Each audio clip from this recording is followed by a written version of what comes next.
Rebonsoir tout le monde. Pour cette fois-ci une conf un tout petit peu plus sérieuse. Donc avant j'ai fait du Vim, j'avais rien préparé, on s'est amusé. Là c'est un sujet un peu plus sérieux mais j'ai pas plus préparé. Aujourd'hui je vais parler de Haskell. Donc généralement Haskell on dit oh c'est le truc avec plein de maths, ça sert à rien, c'est que les trucs d'académiciens. Ouais. Mais il y a quand même des concepts qui sont très très marrants. Le concept que je vais vous présenter, c'est des concepts généraux, il s'avère qu'on les retrouve très fortement en Haskell, mais ce que je veux, c'est pas que vous compreniez à 100%, parce que c'est pas en une demi-heure que je vais vous montrer des trucs de maths avancés, c'est que vous ayez une intuition, que vous puissiez baragouiner le concept, et que ce concept, vous puissiez le retrouver par vous-même dans d'autres langages, parce que c'est des choses universelles. Donc moi je vais parler de Haskell, mais j'ai bien conscience que il n'y a pas grand monde qui fait du Haskell. Ça ressemble un peu au Camel. Les gens ici ne se rappellent pas d'Ocaml, soyons honnêtes. Donc je vais partir du principe que j'ai un public qui fait du C, C++, C#, et avec plein de concepts. J'ai de l'objet, de machin, du link, héritage, ta.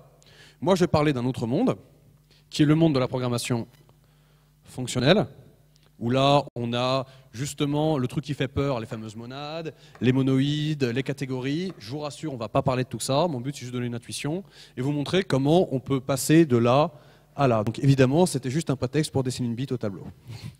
Voilà, c'était un pari par rapport à une amie qui regarde le stream. Donc Alice, c'est pour toi. C'est pas vraiment une bite, c'est pas grave. Un peu de sérieux maintenant, j'ai fait mon pari. La programmation fonctionnelle, c'est ce qu'on appelle un paradigme de programmation. Vous avez sûrement entendu le terme, mais est-ce que vous êtes déjà posé la question, qu'est-ce que c'est qu'un paradigme de programmation? Et surtout, pourquoi est-ce qu'on a ce terme? La réponse à ça est très simple, surtout au pourquoi. Est-ce que vous avez comparé la taille en ligne de code des différents projets que vous avez effectués au fur et à mesure? Si je prends un Hello World en C, on va dire 5 lignes. Je prends un des projets, genre un FN Match. FN Match, le mien, il faisait 20 lignes. Ensuite, Malloc, je viens de mémoire. Moi, mon Malloc devait faire une centaine de lignes. Ensuite, MyHTTPD, on commence à tourner autour de 2000 lignes. Là, ensuite, on part dans les vrais projets de la vraie vie. Le Malloc de la glibc, le Malloc des vrais de Linux, c'est de l'ordre de 90 000 lignes. Le code de Windows, ça doit tourner de l'ordre autour des 6 millions, un truc comme ça. Tout le code, tout ce qui se trouve dans tout Debian, on doit trouver ça autour de la cinquantaine de millions. C'est absolument énorme. On atteint un stade où la complexité grandit d'une manière beaucoup trop grande pour nous en tant qu'humains. Ça n'existe plus. Sur un projet, on va prendre l'envergure pour rester sur Windows par exemple, ou même le kernel Linux, ça n'existe pas quelqu'un qui a connaissance de tout ce qui se passe dedans. Forcément, c'est devenu beaucoup trop grand, on ne peut plus gérer ça. On a ce qu'on appelle une explosion en termes de complexité. Donc comment on fait pour gérer ça? Il nous faut de l'abstraction. Qu'est-ce qu'on appelle l'abstraction? L'abstraction, c'est l'art et la manière de construire des boîtes noires, d'isoler certains comportements afin de pouvoir s'en servir sans connaître son détail. Par exemple, si j'ai envie de dessiner un carré, je me fous de savoir comment ce carré est dessiné.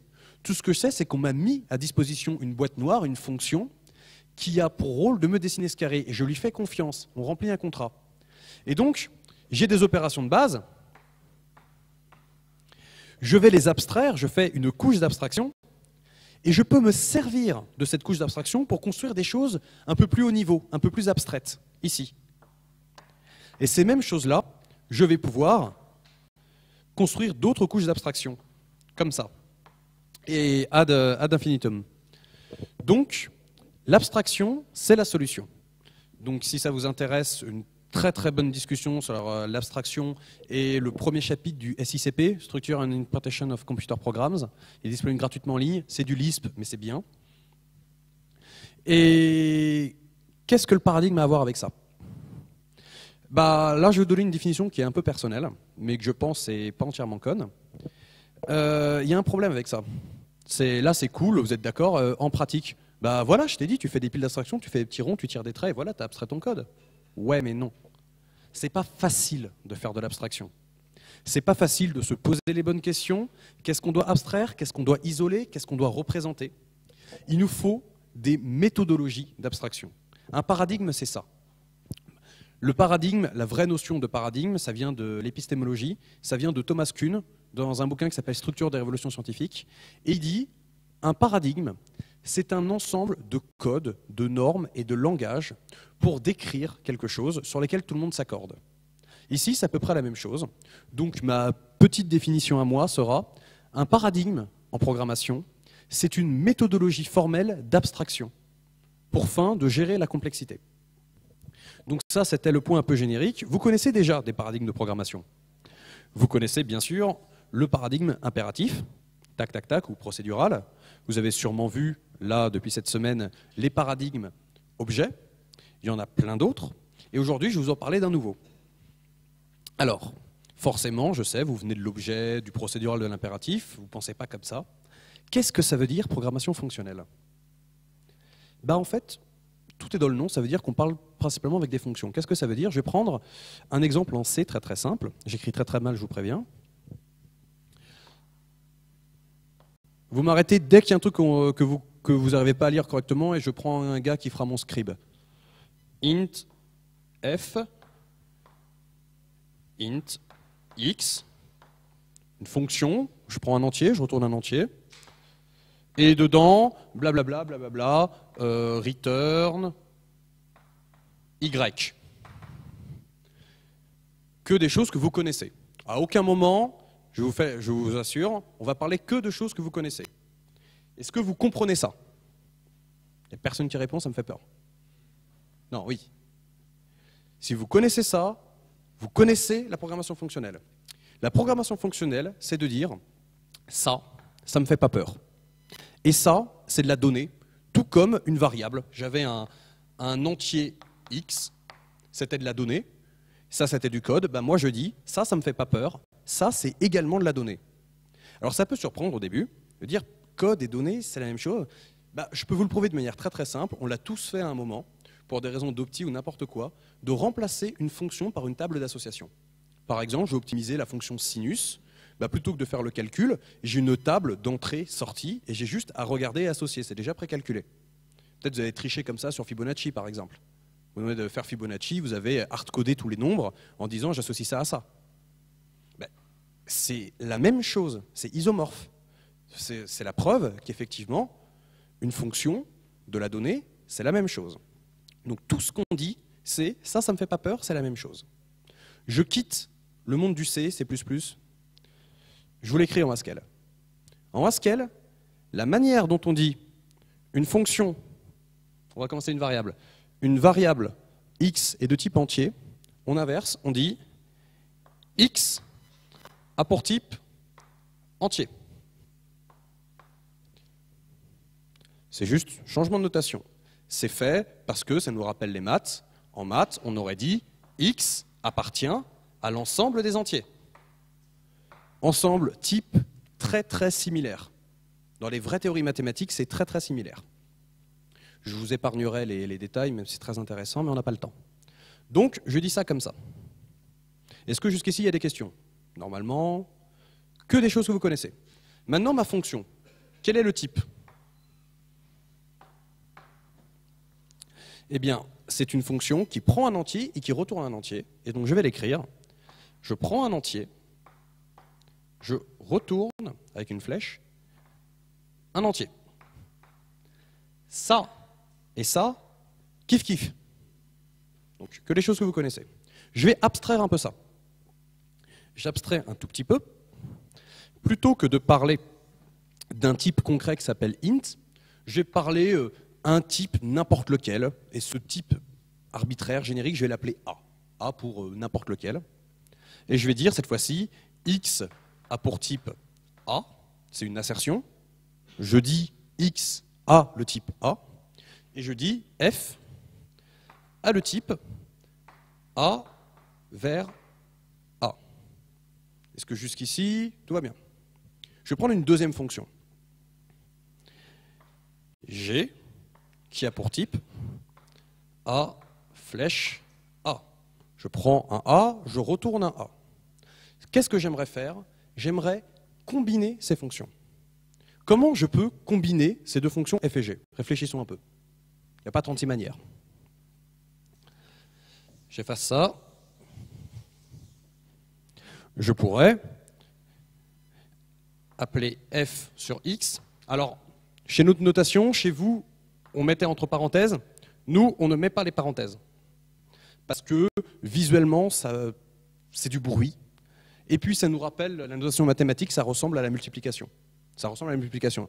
Parce qu'il s'avère, petit rappel de cours de spé, parce que si ma fonction était linéaire, l'application de fonction serait effectivement une multiplication. Donc, f de x, je peux appeler g dessus. Bon, là, par contre, j'ai besoin de parenthèses, juste une question d'associativité, parce que sinon, il aurait associé comme ça. Détail. Je peux également l'associer en disant f de g de x. On est d'accord, c'est comme ça que je peux les combiner. Alors, ce que je peux faire, f de g de x, je vais pouvoir le nommer. Je vais lui donner un nouveau nom. Je l'appelle h. D'accord? Comment je peux abstraire ça? Je pourrais définir, j'invente un nouvel opérateur que je vais appeler petit rond. Et c'est quoi la définition de petit rond? C'est que f petit rond g appliqué à x, ça me donne f de g de x. J'ai juste inventé une nouvelle notation. J'ai inventé un nouvel opérateur. Tout va bien? Maintenant, j'ai le droit de faire disparaître ça. Je fais disparaître ça. Et ça, je le nomme h. Ma question, quel est le type de h? Réfléchissons. Je prends un G, ça prenait un A, ça renvoyait un A. Je lui passais un A, donc ça retourne un A. Ce A, je le passe à F, F prenait un A, retourne un A. Donc le résultat de A, pour peu qu'on lui passe un X, c'est... Non, c'est si je lui ai passé. C'est si je ne lui ai pas encore passé le X. Je prends une fonction, A flèche A, exactement, qui a pour type A flèche A. Regardez ce qu'on a fait. Ça a l'air de rien. J'ai pris deux fonctions qui avaient le même type. J'ai inventé un nouvel opérateur, ici, et j'arrive à construire une nouvelle fonction qui a le même type. C'est comme ça que j'ai réussi à abstraire. J'ai une garantie. Si j'utilise cet opérateur, je vais toujours retomber sur mes pattes. Si mes deux fonctions que je prends ont le type A flèche A, le résultat, forcément, par essence et par construction, sera A flèche A également. Pourquoi c'est important? C'est important, j'ai réussi à construire de la complexité à partir du simple. Et cette complexité que j'ai construite, je peux maintenant m'en servir pour construire quelque chose de plus complexe. Et j'ai la garantie à tout moment, lorsque je construis, que je combine, que je complexifie, que je tombe toujours dans mes pattes. Ça, c'est l'essence d'un concept en mathématiques qu'on appelle une monoïde. Alors c'est le moment où tout le monde a peur. Une monoïde, c'est très très simple. C'est exactement ce que je vous ai décrit. Un exemple très simple, et vous vous rappelez des groupes espaces vectoriels, c'est ça en plus simple. C'est un ensemble avec une loi, un opérateur dessus. Un très très bon exemple, c'est les horloges. Les heures sur une horloge. Donc là j'ai une horloge. J'écris d'abord les côtés, parce que sinon je sais que ça va faire n'importe quoi. 2, 4, 5, 7, 8, 10 et 11. Si j'ajoute des heures, j'invente mon opérateur de composition. Par convention, on l'appelle plus avec un cercle au milieu. Et je dis x plus y, c'est égal à x plus y modulo 12. Je peux partir de n'importe lequel de ces deux éléments, le résultat sera également dans l'horloge. Et ce nouveau résultat, quoi que je fasse, quels que soient les deux éléments que je prends, le résultat sera dans l'horloge. Ça, c'est ce qu'on appelle une monoïde.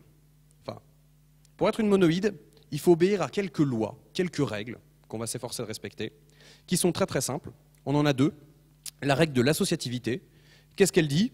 Elle dit juste que x plus y plus z, c'est un z. Si je parenthèse comme ça, c'est la même chose que si je parenthésais comme ça.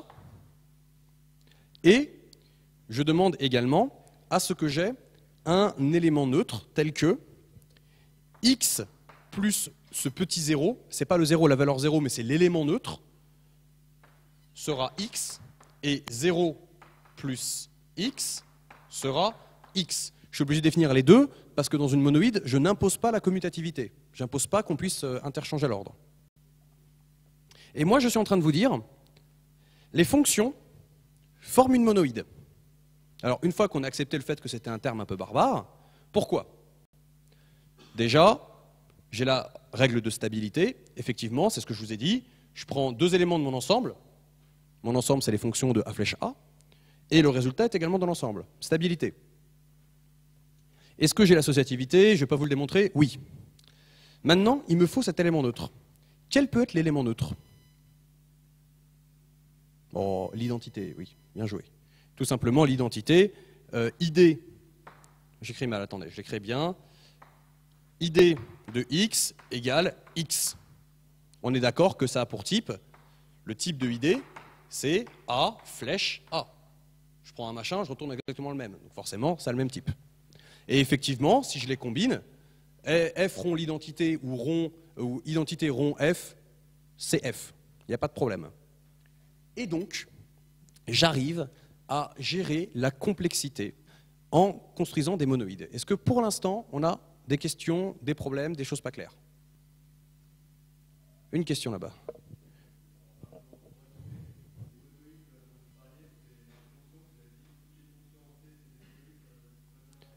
Non, je n'irai pas jusqu'à dire toutes les fonctions.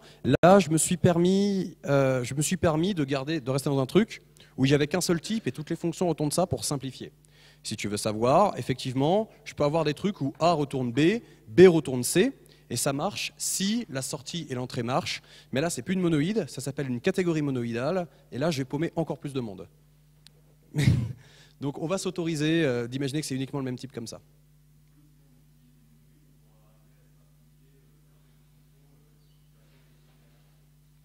Bah, tu pourrais abstraire. Les monoïdes, là, pour l'instant, c'est plutôt un prérequis. Pour l'instant, on n'a rien appris. J'ai formalisé des choses que quelque part on connaissait déjà. On a l'intuition que forcément, je peux chaîner des fonctions qui ont le même type. Après, ce qu'on a en Haskell que tu n'as pas en C, c'est la présence de cet opérateur, il s'appelle ces points en Haskell, qui permet de représenter cette opération de combinaison que tu n'as pas en... Mais tu pourrais imaginer, je prends un combine qui prend deux pointeurs sur fonction de int flash int et qui retourne à l'application des dieux. Ça ne servirait pas à grand chose, pour l'instant. Maintenant, je vais passer à un truc, j'ai fait un pari. Je vais essayer de vous expliquer une des choses qui fait le plus peur aux gens en Haskell. Je vais essayer de vous expliquer les monades. Alors il faut savoir, soit vous n'avez jamais entendu parler de ce terme, et dans ce cas-là vous n'avez pas spécialement peur, soit vous avez essayé de vous intéresser à Haskell, vous avez vu le mot monade, vous avez pété un câble, oh là là, je dois comprendre la théorie des catégories, et c'est horrible, et j'ai besoin de ça, et... Non. Mon objectif, c'est que tout le monde ici, à la sortie, ait au moins l'intuition d'une monade et comprendre que ça n'a rien de magique, et que c'est quelque chose de très élégant. On va rester sur nos fonctions, je fais un peu de la place. Hop là.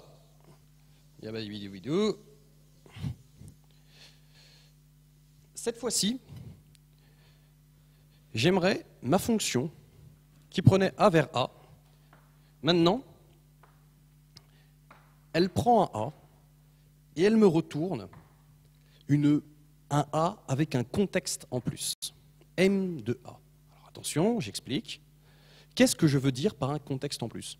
Ça pourrait être, c'est très très général, ça pourrait être une collection, ça pourrait être un conteneur de A. Ça pourrait être un état. J'ai trimballé avec moi un état. Ce que je veux dire, c'est que je n'ai pas juste retourné une valeur, mais je l'ai mise dans une boîte.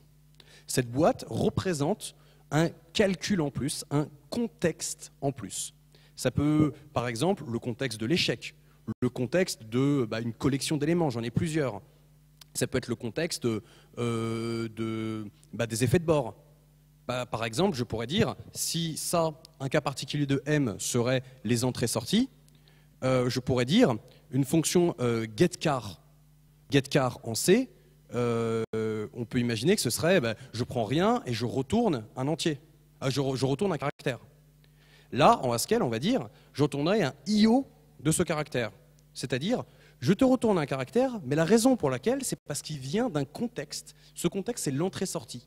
Et ça me représente que si je le fais à un autre moment, si l'utilisateur tape autre chose, je n'aurais pas eu le même caractère. Donc, on a encore un caractère, mais il dépend d'un contexte plus large, dans une boîte. Vous allez mieux comprendre lorsque je ferai des exemples concrets. Pour l'instant, est-ce qu'il y a des incompréhensions totales ou est-ce que vous en sortez? Ouais.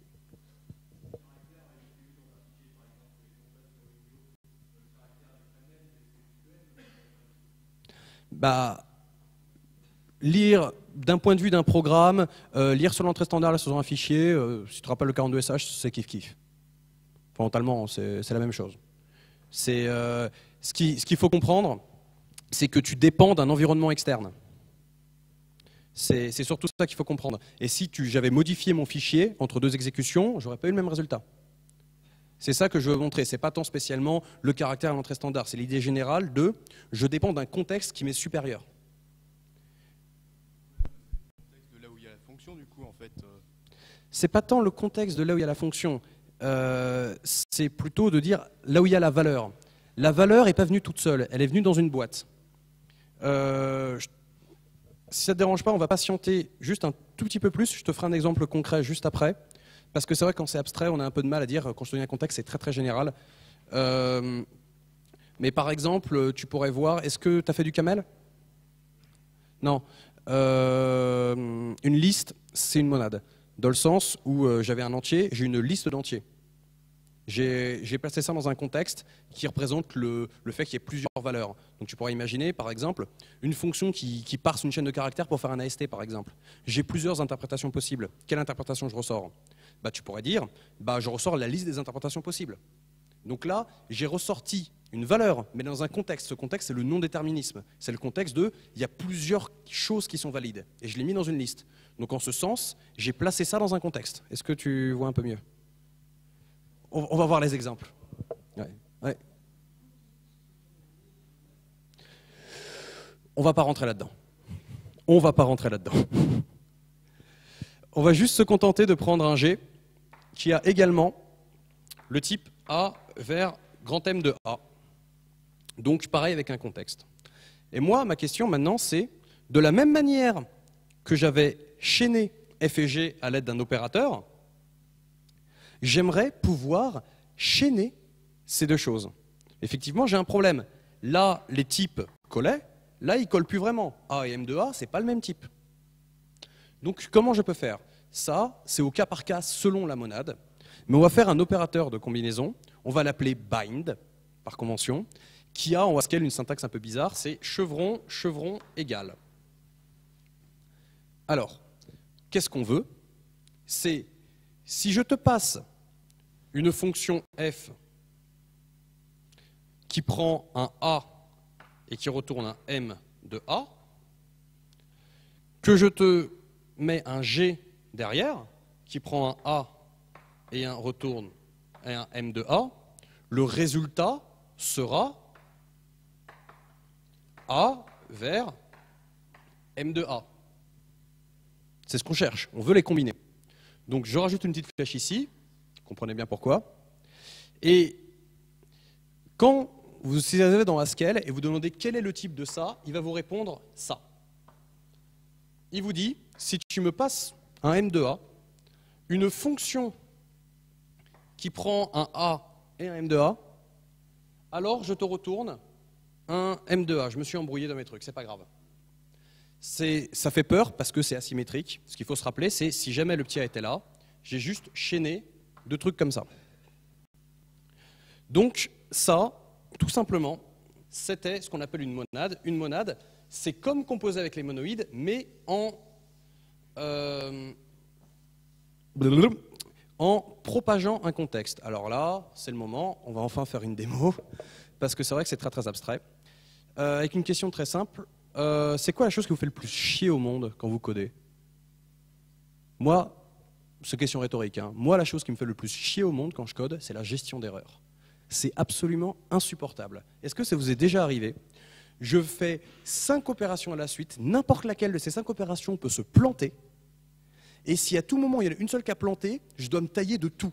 Et je dois faire des if imbriqués de machin, je dois sauter là et machin, selon tout ça, parce que j'ai fait un fopen suivi d'un malloc suivi d'un machin, et chacune pouvait me renvoyer -1. C'est la merde. Est-ce que ça, les monades, ça peut nous aider? Réfléchissons. Une fonction qui peut planter, on va rester dans les termes très très simples. Avant, j'avais des fonctions sur les entiers ou sur les réels, par exemple la fonction qui quadruple un entier, qui avait le type entier vers entier, il n'y a pas de problème. Maintenant, je vous fais chier, la fonction logarithme. Il y a un problème avec la fonction logarithme. Elle n'est pas définie sur les valeurs négatives. Comment je pourrais représenter ça?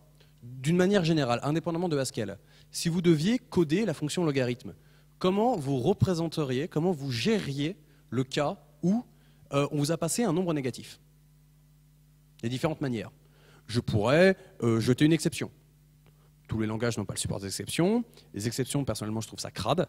Je trouve ça crade parce que c'est un peu triché par rapport à ton type. Tu as menti quelque part.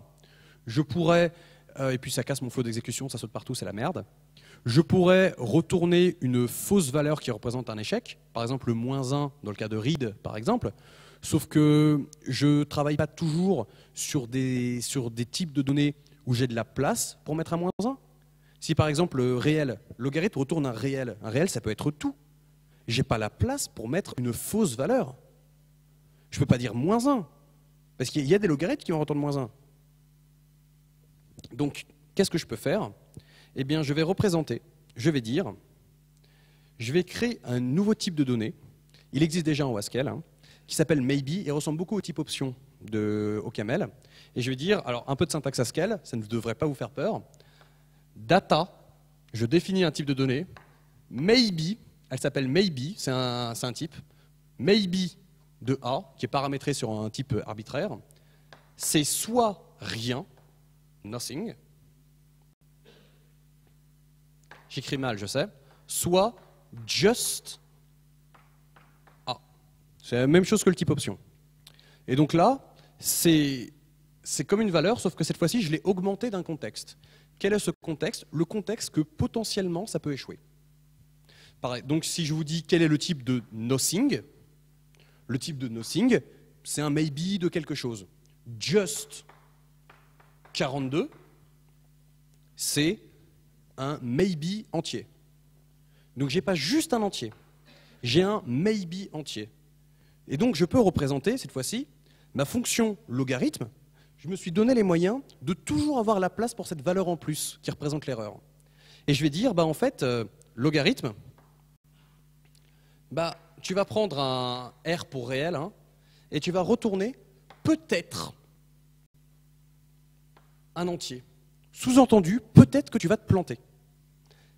Donc là, j'ai augmenté d'un contexte. Est-ce que tu commences à voir un peu plus clairement? Et comment je la coderais? Bah, par exemple, if donc log de x égale if x inférieur à 0, then nothing, else, just de quelque chose. J'ai pas simplement retourné un réel. J'ai retourné un réel dans un contexte en plus. Donc là, c'est cool. Maintenant, j'ai une deuxième fonction qui peut planter. La fonction inverse. Fonction inverse, 1 sur 0, ça n'existe pas, ça n'a pas de sens. Donc forcément, je dois également gérer, si je fais une fonction inverse, le cas où on passe un 0. Comment je représente? Également, inv a pour type un réel, et peut-être un réel, parce que c'est également possible que tu m'aies passé 0, et dans ce cas-là, je vais avoir planté. Et qu'est-ce que là je fais? If x égale 0, then nothing, else, just quelque chose. Est-ce que déjà on est d'accord que ce maybe, ce type maybe, il m'aide à représenter un échec d'une manière élégante? Parce que je l'ai indiqué dans mon type, J'ai la garantie, je n'ai pas masqué une vraie valeur, je n'ai pas levé d'exception, et j'ai tout simplement indiqué dans mon type, peut-être que je peux me merder. Parce que jusqu'ici, tout va bien. Maintenant, ma question. Avant, c'était cool. Quand j'avais pas ces problèmes-là, j'avais que les fonctions qui ne pouvaient pas merder, je pouvais juste les chaîner avec point, ou juste les appeler entre elles. Je peux plus. Je peux plus, parce que là, si je fais logarithme de inverse, ça marche pas. Parce que inverse, il attend un entier. Je ne lui ai pas retourné un entier, je lui ai dit, je lui file un peut-être entier. Il me faut un moyen de chaîner ça. Alors ça, on va l'écrire ensemble, avec un peu de pattern matching, et vous allez voir, ça n'a rien de sorcier. Que vaut le bind? Si ce qu'on m'a passé à gauche, c'était nothing, et que je veux chaîner ce nothing à quoi que ce soit, c'est-à-dire, j'ai fait logarithme de inverse, et logarithme à planter, et je passe ça à inverse. Quel doit être son comportement? Oui, ouais. C'est pas grave. Qu'est-ce que ça me retourne? Exactement, ça me retourne nothing. Pourquoi? Parce que la deuxième fonction, elle est sympa, mais on lui a filé nothing, elle n'a pas vraiment le choix. Si moi on me demande de continuer, que le mec avant moi a merdé, bah moi aussi j'ai merdé.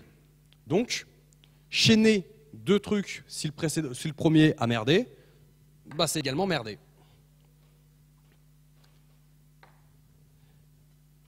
Quoi qu'il arrive, si mon truc il a bien marché, mais je le chaîne à un truc qui merde, nothing, qu'est-ce que je retourne? Nothing, j'ai rien à faire. Jusqu'ici tout va bien. En vrai, il n'y a pas vraiment à inverser ça, mais je fais du faux Haskell pour que vous compreniez. Et là, uniquement, seulement, si j'avais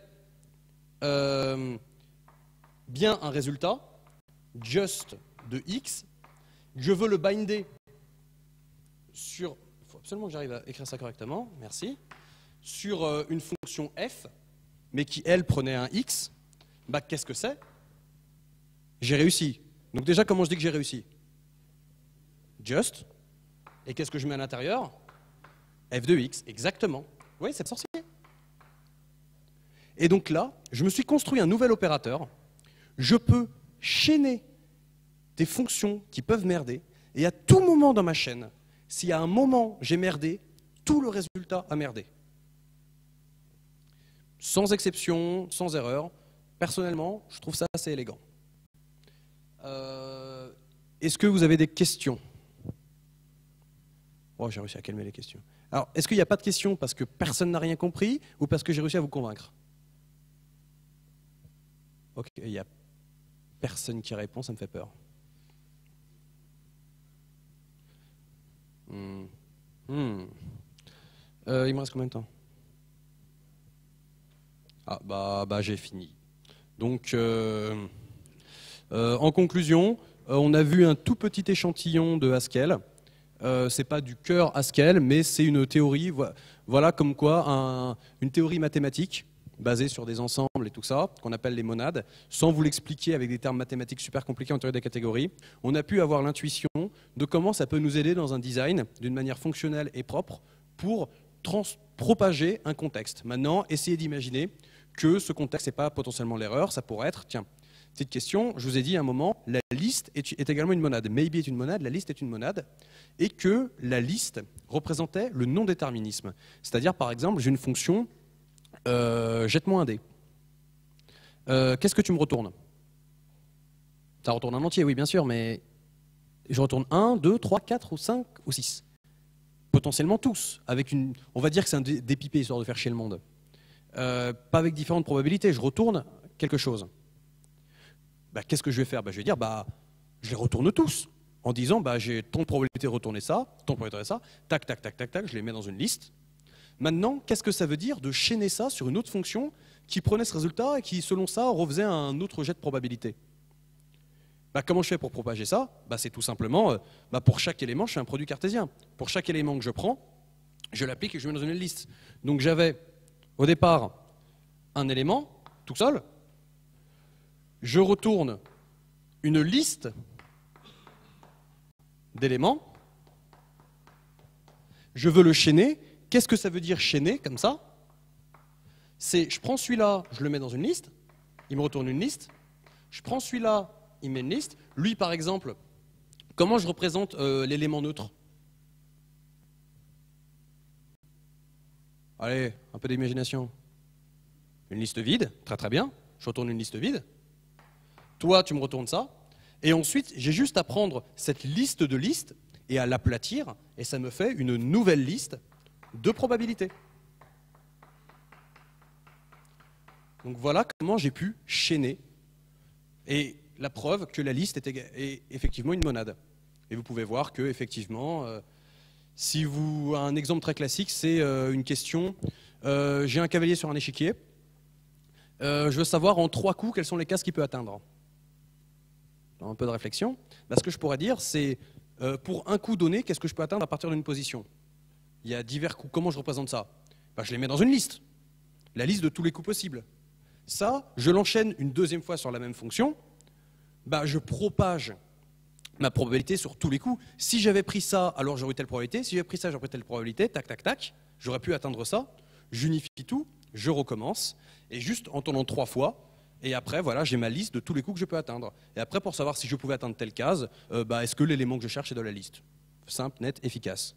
Voici comment une monade permet de propager un contexte dans un cas concret. Est-ce qu'on a dernière question avant que je m'enfuis? Bon, ok. Je vous remercie beaucoup.